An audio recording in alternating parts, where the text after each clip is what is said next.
the start of the session, the first thing to consider is swim choice.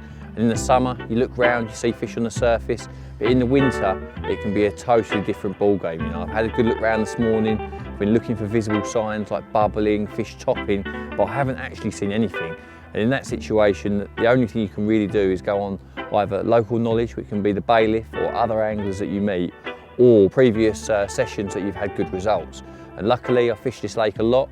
I've caught quite a few fish, and I've gone in a swim that's been pretty good to me in the past. It's a swim that has an island in it, has 2 channels either side where the fish can patrol into the swim, and it's a good passing area. The bailiff Neville, he said that an area out to the left, sort of 2/3, 3/4 of the way across, has been pretty productive, and I've got a rod there as well. But nothing's happened as of yet. I've not had any liners, no physical signs that there is definitely fish in the area. You know, it's a swim that's got good form, done previous bites on me, but I haven't got that factual, that final thing that's telling me they are there. So I'm going to keep my eyes peeled, and we'll see what happens over the next hour or so. And if nothing happens, then I'll be looking for a move. I like to fish bright pop-ups a lot of the time, whether it be spring, summer or winter, but they really do come into their own in the winter. We know they're not eating a lot of bait, and we're trying to make them as aware of the hook bait as possible, make it as easy for them as it can be to find. I've got a white one on one rod, an orange one on another rod, and a yellow one on the other. So I've got 3 different colours out there. Hopefully one will generate some interest. I'm sure all of them will work. I just need to find the fish and get it in front of them. I've got 24 hours ahead of me. Neville, the owner here at Blasford Hills, has allowed me to do the night. I think it's very probable that I need to move. In fact, there's another guy at the other end of the lake. There's 2 of them fishing completely the opposite end. One of them has caught a fish, so in the winter you can almost guarantee that the fish aren't alone. You know, there's a very good chance that there's more than the one fish that he's caught, and that would indicate to me that I'm probably in the wrong part of the lake for the time being. So yeah, I'm going to probably give it another hour here and have a little creep round and see what time they're going, and probably have a move.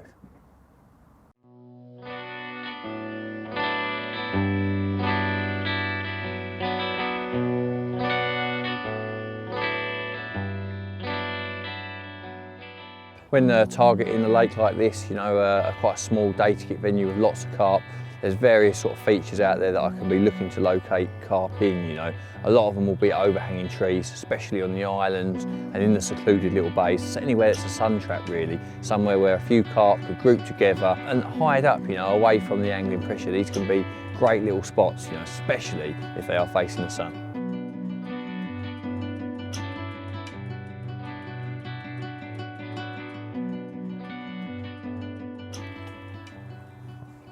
Well, I was going to go in the bay, but there's not a lot of water there, and it's a bit all eggs in one basket, if you know what I mean. I'm going to go on this point, it's got a bit more water, and when those 2 fellas go on the other side, maybe we'll have a creep round there.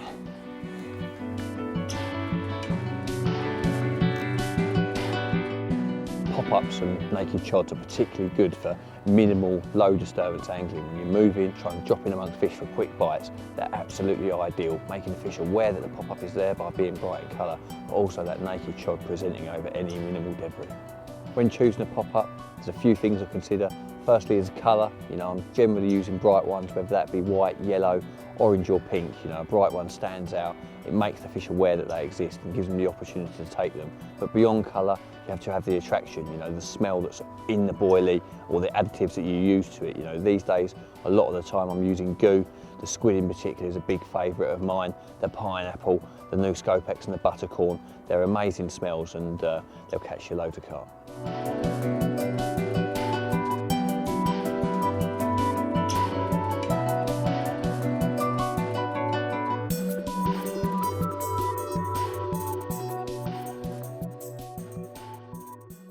He's gone and got another one, look, in the net. He's obviously on a few fish round there. I'm being the respectable gentleman, staying my distance, but once he's off, I'll be round there sharpish.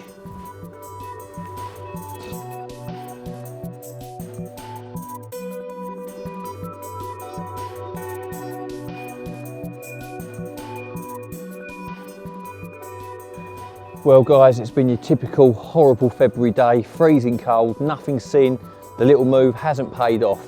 The only thing that I've got going for me today is the two guys that were on the other side. They've just stopped in on their way home, and one of them's had 3 fish. 2 of them off the island and 1 of them round the corner on a snag bush. So with that being the only hard evidence of where the carp are, I'm going to make the move. It's raining now, but I'm going to get round there, get on the fish, and tomorrow morning we'll pick this up, and hopefully by jumping on the fish I'll have caught something to show you.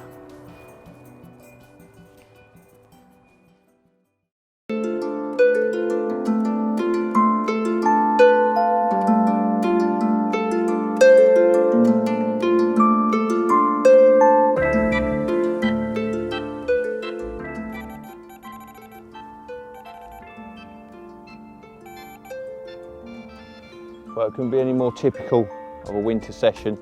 Definitely wasn't going to catch round there, but there's a quick move last night round to where those guys were catching from, and this is the 4th one I've had. You know, in winter, location is everything, and the fish can often be tightly balled together. Just getting on that is the real key. Once you're on the fish, simple tactics, bright pop-ups, 10mm boilies, and it will all be quite simple. There we go. Get in there. Carp number 4. Before getting him out and showing them to you guys, I'm going to recast. It's easy to take it for granted that they continue to feed, but I really want to maximise this little spell. You know, I've only got a few hours left today, and I want to try and catch as many as possible.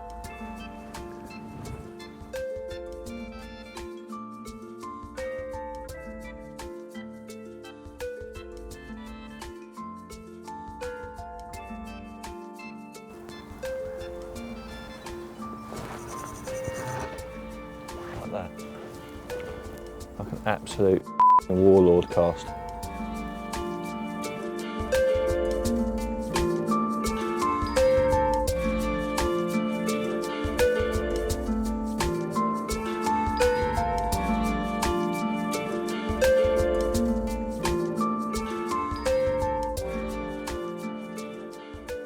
Well, here he is, carp number 4 since we moved. Just goes to show the real importance of location. I probably would have blanked if I stayed where I was. Fish are probably more than likely heavily grouped up around that island, and the action has gone to prove that. And by getting the rod back out, I'm maximising that chance, you know, that if there's still fish there, I could get another one. I've got 2 more in the sacks down the bank. I'm going to get them out. First of all, a lovely little mirror.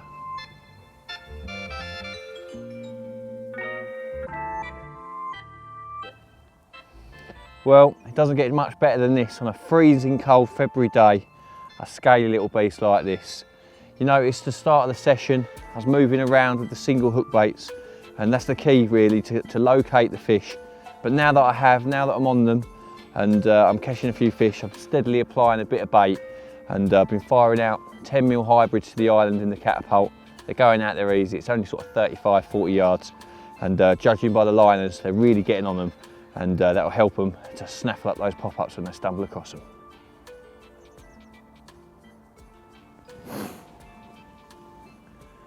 Well, I thought it rude not to show you the other side. He's covered in scales, an absolutely lovely fish, and just goes to show the quality of the carp you can catch here at Blasford Hill. And to show you still, I've still got the biggest of the session so far.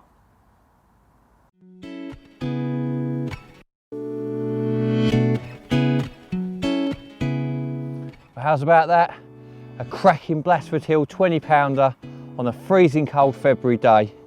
I'm over the moon with him, and it just goes to show that if you get your tactics right and you work hard and you find the fish, and we didn't see any signs of fish yesterday, but by going where those guys had caught, there's probably a good chance that there was other fish in the vicinity, and it's resulted in a great night's fishing.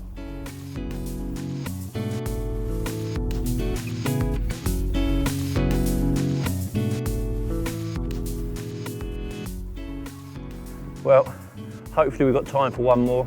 We get another rod back out there, but to be honest, my hands are absolutely freezing. It's time to get the kettle on.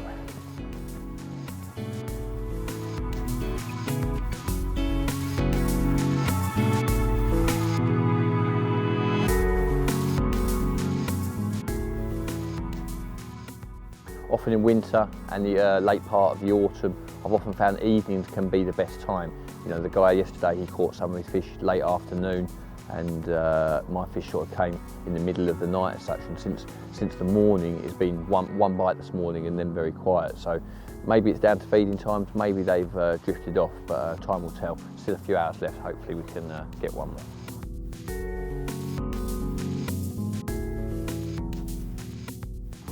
Before I fire this back out to the island, just thought I'd run you through it really quickly.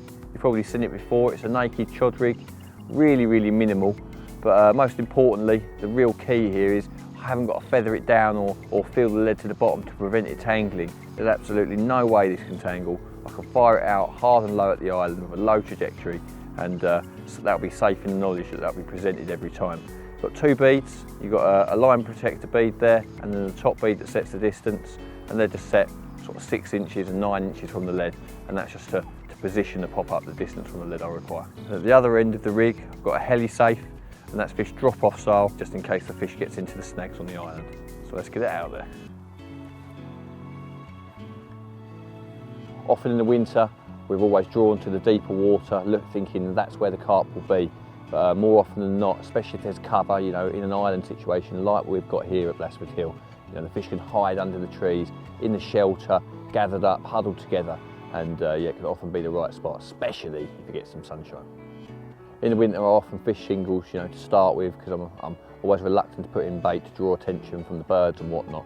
But once you're on the fish and you're certain they're there, I think by just catapulting those 10mm hybrids out there, it's not really enough to fill them up, you know. Like, they're so small and they're so spread out by going out in the catapult pouch. It takes them a long time to find them. There's obviously a lot of fish there, and I think in fact it's probably generated more interest and helped me to generate more fish. Despite early confidence, having caught through the night, nothing else materialised. The birds had located the spots and were continuously diving one after the other, picking up the pop-ups every few minutes, and the lure of being at home was just too much. Central heating, a warm shower, and I was soon tucked up on the sofa.